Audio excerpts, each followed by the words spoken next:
የቅዱስ እግዚአብሔር ሰላም ለሰው ሁሉ ይሁን። እንደምናችሁ ጌታ ስለ ሁሉ የተመሰገነ ይሁን። ሰሞኑን መፍትሄ የሚፈልጉ የአሁኗ ቤተ ክርስቲያን የውስጥ ችግሮች በሚል ርዕስ አንዳንድ ሐሳቦችን እያነሳው ነው እዚህ ዩቱብ ላይ። ከዚህ በፊት 3 ወይም 4 ቪዲዮዎችን ፖስት አድርጌያለሁ። ጥቂት ወገኖች ተመልክተውታል። ይታያል ብዬ ተስፋ በማድረግ ብዙ ሰው ባያየውም ለሚያያቸው ሰዎች ይጠቅማል ብዬ ተስፋ በማድረግ ነው እየሰራሁ ያለሁት እና ይህን ቪዲዮ ለመጀመሪያ ጊዜ የምታዩ ይህን አካውንት ለመጀመሪያ ጊዜ የምታዩ ወገኖች ሰብስክራይብ ብታደርጉ የደወል ምልክቷን ብትነኩ ወደፊት የሚለቀቁ ቪዲዮዎች ይደርሷችኋል ማለት ነው። አስተያየቶቻችሁን ገንቢ አስተያየቶቻችሁን መስተካከል አለበት ብላችሁ የምትሉትን መጨመር መካተት ነበረበት ብላችሁ የምትሉትን ሁሉ በአስተያየት መስጫ ቦታው ብትጽፉ በጣም ደስ ይለኛል። ዛሬ የምናገረው ቀጣዩ ክፍል ስለ አገልጋዮች ጉዳይ ነው።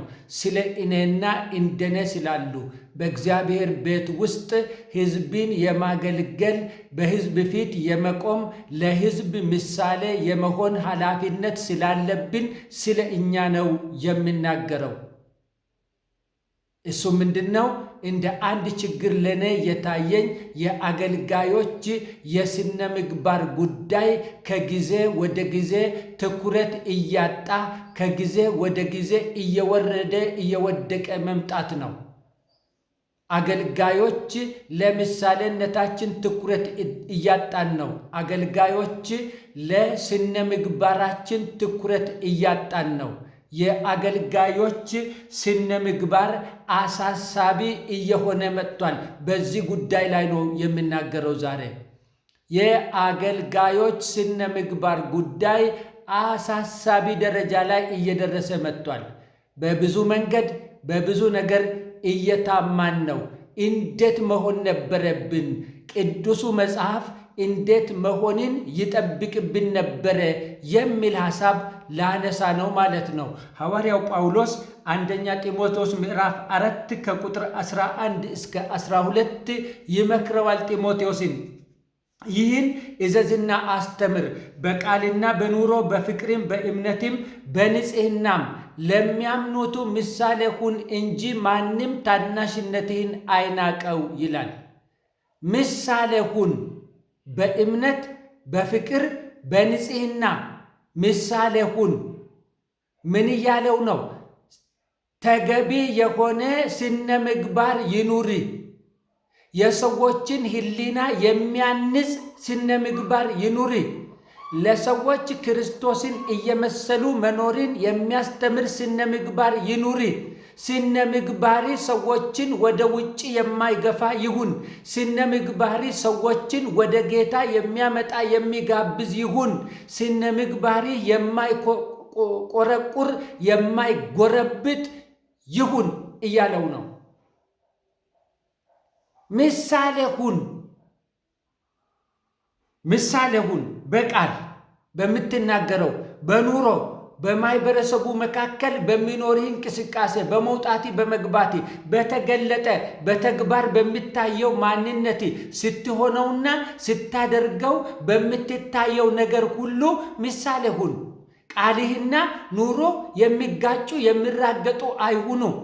ቃልህና ኑሮ የተለያዩ አይሁኑ። ሰሜንና ደቡብ፣ ምስራቅና ምዕራብ አይሁኑ። የምትናገረውን የምትኖር የምትኖረውን ደግሞ የምትናገር ሁን እያለው ነው። በፍቅርም አገልግሎትን በመውደድ የምታገለግለውን ጌታ በመውደድ የምታገለግለውን ሕዝብ በመውደድ አብሮህ የሚያገለግሉ ወንድሞችን እህቶችን በመውደድ ምሳሌ ሁን። በእምነት ምሳሌ ሁን። በንጽሕና ምሳሌ ሁን። ጣት የማይጠቆምብህ ሰው ሁን። የማትከሰስ ሰው ሁን። የማትነቀፍ ሰው ሁን እያለው ነው። ይሄ ሁሉ የስነ ምግባር ጉዳይ ነው፣ የባህሪ ጉዳይ ነው። አገልጋይነት ከፍተኛ ኃላፊነትን የሚጠይቅ ነገር ነው። እያንዳንዱ ሰው አስረግጦ ሊያውቀው የሚገባ አንድና አንድ ነገር አገልጋይ ገና ወደ ጌታ ቤት ለሚመጡ ሰዎች የመጽሐፍ ማውጫ ገጽ ነው። ማውጫ ለምሳሌ ይሄ መጽሐፍ ቅዱስ ነው። እኔ ለመጀመሪያ ጊዜ ይሄ መጽሐፍ ቅዱስ ሲሰጠኝ ገዝቼ ወደ ቤተ ሲሄድ ጌታን ተቀብዬ አዲስ ኪዳን የት ነው? ብሉይ ኪዳን የት ነው? አላውቅም። የዮሐንስ ወንጌል የት ነው? ዘፍጥረት የት ነው? አላውቅም። ማን ነው የሚመራኝ? ማውጫ የሚባል ገጽ አለ።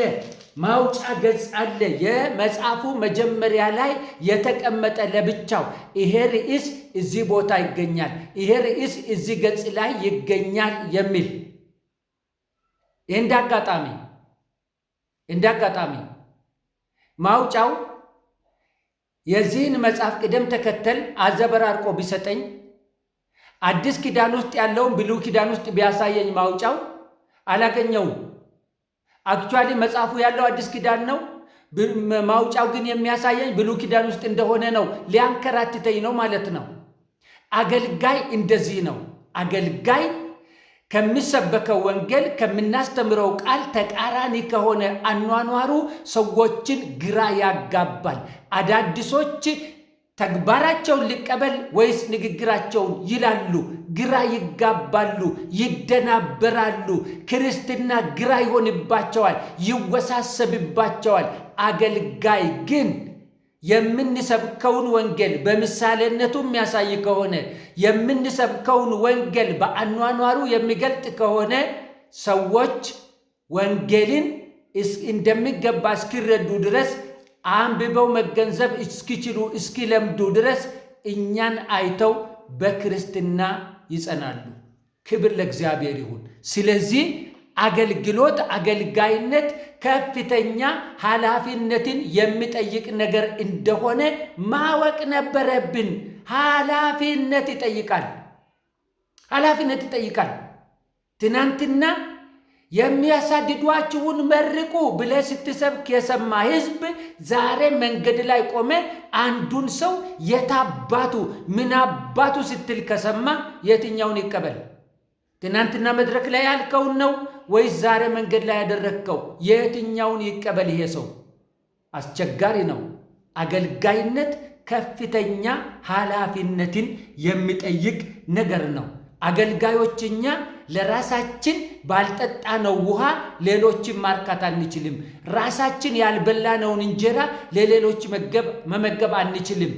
ራሳችን ባልተለወጥንበት፣ ባልታነጽንበት፣ ባልተሰራንበት ትምህርት ሌሎችን መለወጥ አንችልም። እኛን ያላዳነን ወንጌል ያድናችኋል ብለን ለሌሎች መስበክ አንችልም።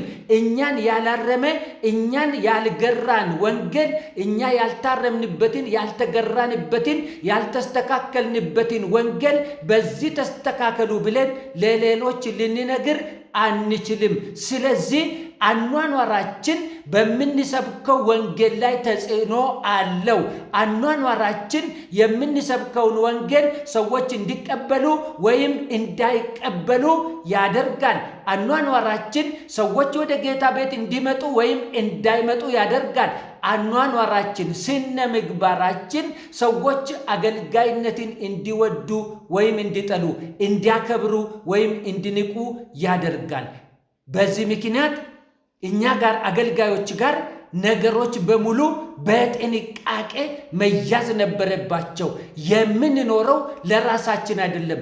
የምንኖረው ለምናገለግለው እግዚአብሔር፣ ላዳነን እግዚአብሔርና ለምናገለግለው ሕዝብ ስለሆነ ምልልሳችን ጥንቃቄ ይፈልግ ነበረ። ስነ ምግባራችን እጅግ በጣም የተስተካከለ መሆን መቻል ነበረበት።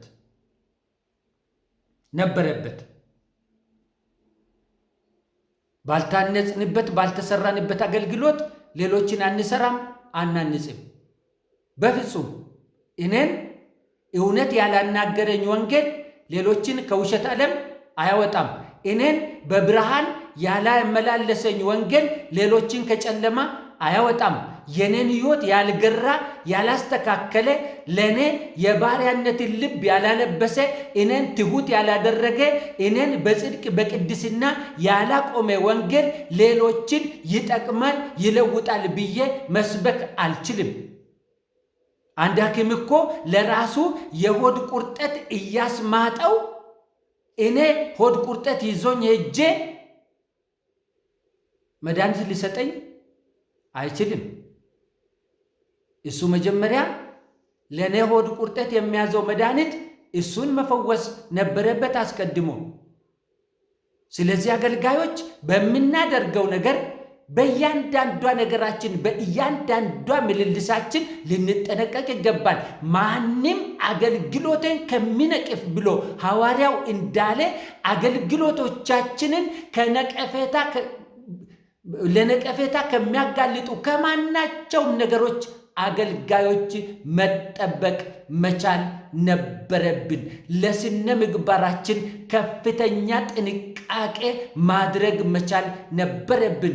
መጽሐፍ ቅዱስ ሲነግረን አገልግሎቶች ለቤተ ክርስቲያን የሚሰጡበትን ምክንያት በደንብ አድርጎ ቁልጭ አድርጎ ያስቀምጣል። ኤፌሶን 4 ላይ ሁላችንም የኢየሱስ ክርስቶስን በማወቅ እንድናድግ ወደ ሙላቱ ልክ ደርሰን እንድንሞላ። ይሄ የሙላቱ ልክ ምንድነው? ትሕትናው። ይሄ የሙላቱ ልክ ምንድነው? ቅድስናው። ይሄ የሙላቱ ልክ ምንድነው? ፍቅሩ። ይሄ የሙላቱ ልክ ምንድነው? መሰጠቱ፣ እሺ ባይነቱ፣ ገርነቱ፣ ቸርነቱ፣ የዋህነቱ። እነዚህ ናቸው የሙላቱ ልክ እንጂ እኛ መለኮት አንሆንም፣ አምላክ አንሆንም። ኢየሱስ ክርስቶስን ግን እንመስለዋለን በባህሪያችን፣ በስነ ምግባራችን። ይሄንን ነው የሙላቱ ልክ የሚለው መጽሐፍ ቅዱስ። አገልጋይ ወደዚያ እየሄደ ካልሆነ ለራሱ በተቃራኒ መንገድ እየሄደ ወደ ሙላቱ ልክ የሚያደርሰው መንገድ በዚህ በኩል ነው ሂዱ ብሎ ብለን አንሄድም ማለት ነው። አያችሁ፣ ኃላፊነት ይጠይቃል። አገልጋይነት ኃላፊነት ይጠይቃል። ለራሳችንና ለምናገለግለው ሕዝብ መጠንቀቅን ይጠይቃል። አገልጋይነት ስነ ምግባራችንን አንዳንዶች ሲናገሩ እንሰማለን። በእኛ ዘመን ባህሪ ሌላ ነው፣ ጸጋ ሌላ ነው ይላሉ። የሰውየው ባህሪ የራሱ ነው፣ ጸጋ ግን ከእግዚአብሔር ነው። ጸጋው ካለ ባህሪውን ለባለቤቱ ትተን እንገልገል ይላሉ። ጸጋ ምንድነው? ሲጀመር የሚሰጥበት ምክንያት የኔም ባህሪ ማረም አይደለም ወይ? ሰውን ኢየሱስ ክርስቶስን መስሎ ወደ መኖር ማምጣት አይደለም ወይ? ጸጋ የሚሰጥበት ምክንያት እንደዚህ ከሆነ ያንን ሰውዬ ቤት በኩል አለፈው። እንዴት እሱን ሳያርም ቀረ? እንዴት የእሱን ባህሪ ሳያስተካክል ቀረ? እውር ያበራል፣ ደንቆሮ ያሰማል፣ ለምጽ ያነጻል፣ ሽባ ይተረትራል፣ ሙታንን ያስነሳል ብለን የምንሰብከው ወንጌል እንዴት አድርጎ ነው የኔም ባህሪ ማስተካከል የማይችለው? ስለዚህ ጸጋ ሌላ ባህሪ ሌላ የሚለው በምንም አይነት መንገድ መጽሐፍ ቅዱሳዊ ሊሆን አይችልም። ባህሪ ሌላ ጸጋ ሌላ ብሎ ክርስቶስ አላስተማረም፣ ሐዋርያቱ አላስተማሩም። ይሄ ማመቻመች የሚፈልጉ በሁኔታዎች ውስጥ መቆየትን የሚወዱ መለወጥን፣ እያደጉ እየተቀየሩ መሄድን የማይፈልጉ ሰዎች ያመጡት ትምህርት ነው። ጸጋ ሌላ ባህሪ ሌላ የሚባል ነገር የለም። መጽሐፍ ቅዱሳችን ከአንድ ምንጭ ጣፋጭና መራራ እንደማይቀዳ ይናገራል። ብርሃንና ጨለማ አንድ ሳሎን ውስጥ ተስማምተው አብረው መኖር እንደማይችሉ አስረግጦ ይናገራል መጽሐፍ ቅዱሳችን። ስለዚህ ጸጋ ሌላ ባህሪ ሌላ የሚባል ነገር የለም። መጽሐፍ ቅዱሳዊ መሰረት የለውም።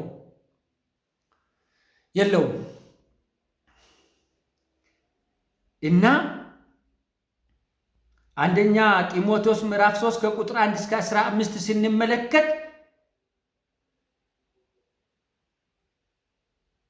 ለአገልግሎት የሚፈለጉ ሰዎች እንዴት ያለ ስብዕና ያላቸው፣ እንዴት ያለ ባህሪ ያላቸው፣ እንዴት ያለ ስነ ምግባር ያላቸው፣ እንዴት ያለ ማንነት በማህበረሰቡ መካከል ያላቸው መሆን እንዳለባቸው ያስተምራል። ኤጲስቆጶሳት እንደዚህ ያሉ ሊሆኑ ይገባል፣ ዲያቆናት እንደዚህ ያሉ ሊሆኑ ይገባል እያለ እንደዚያ ካልሆኑስ አይሆኑም። ቃሉ እንደዚህ መሆን አለባቸው ብሎ ያለውን ካልሆኑ ዲያቆን አይሆኑም፣ ኤጲስቆጶሳት አይሆኑም።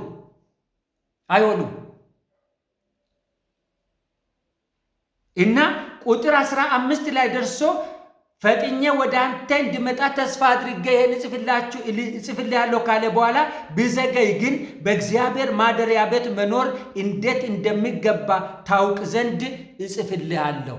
በእግዚአብሔር ማደሪያ ቤት መኖር እንዴት እንደሚገባ፣ ቤተ ክርስቲያን ውስጥ አኗኗር እንዴት እንደሆነ፣ ዲስፕሊን እንዴት እንደሆነ፣ ስርዓቱ እንዴት እንደሆነ፣ ስነ ምግባሩ እንዴት እንደሆነ፣ ኢትክሱ እንዴት እንደሆነ እንድታውቅ እጽፍልሃለሁ። ቤቱ የዘፈቀደ አይደለም። የየራሳችንን አመል፣ የየራሳችንን ስነ ምግባር፣ የየራሳችንን ባህሪ ይዘን የምንገባበት አይደለም። የየራሳችንን ጥለን፣ የየራሳችንን ትተን የክርስቶስን የምንላበስበት ነው። የጌታችንን የኢየሱስ ክርስቶስን የምንላበስበት ቤት ነው ቤቱ። ስለዚህ እንዴት መኖር እንደሚገባ ታውቅ ዘንድ ይላል። ማወቅ አለብን። አገልጋዮች አገልግሎታችን የሚጠይቀን ስብዕና ምን አይነት እንደሆነ ማወቅ አለብን።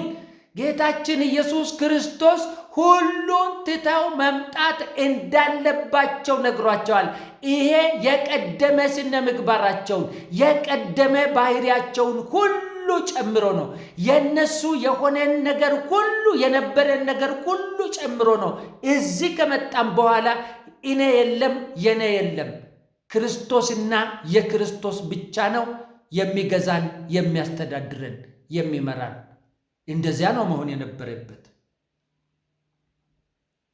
ሁለተኛ ጢሞቴዎስ ምዕራፍ 3 ቁጥር 10 ላይ ደግሞ አንተ ግን ትምህርቴንና አካሄደን፣ አሳቤንም፣ እምነቴንም፣ ትዕግስቴንም፣ ፍቅሬንም፣ መጽናቴንም፣ ስደቴንም፣ መከራዬንም ተከተልክ ይላል። ስንት ነገር እንደሚቆጥር ተመልከቱ። ትምህርቴን፣ ያስተማርኩህን ነገር፣ ያሳየሁህንም ነገር፣ ስናገረው የሰማኸውን፣ ሲኖረው ያየኸውን ትምህርቴን ተከተልክ። ክብር ለእግዚአብሔር ይሁን። አካሄደን፣ አሳቤን፣ እምነቴን፣ ትዕግስቴን፣ ፍቅሬን፣ መጽናቴን፣ ስደቴን፣ መከራዬን፣ በእነዚህ ሁሉ የማይለዋወጥ ስብዕና ያለው ሰው መሆን አለበት አገልጋይ። አገልጋይ ሲጨበጨብለት ስቆ ሲኮረፍ ድንጋይ የሚያነሳ መሆን የለበትም። አገልጋይ በክርስቶስ ጽኑ የሆነ የማይለዋወጥ ነገ ወደ ላይ ዛሬ ወደ ላይ ነገ ወደ ታች የሚሮጥ ስብዕና የሌለው አንድና አንድ አይነት ስነ ምግባር ያለው ሰው መሆን ይጠበቅበታል። እና አገልጋዮች ጣት እየተጠቆመብን እናንተማ እየተባልን እነሱማ እየተባልን ማገልገል አንችልም። እኛ ኃጢአት ውስጥ ቆመን ኃጢአትን መገሰጽ አንችልም። የተሰረቀ ነገር በእጃችን ላይ ይዘን ስርቆትን መኮነን አንችልም። ከ10 ደቂቃ ከ15 ደቂቃ በፊት ቤተ ክርስቲያን አዳራሽ ደጅ ላይ ቆመን ዋሽተን መድረክ ላይ ስንወጣ ግን ውሸትን መኮነን አንችልም።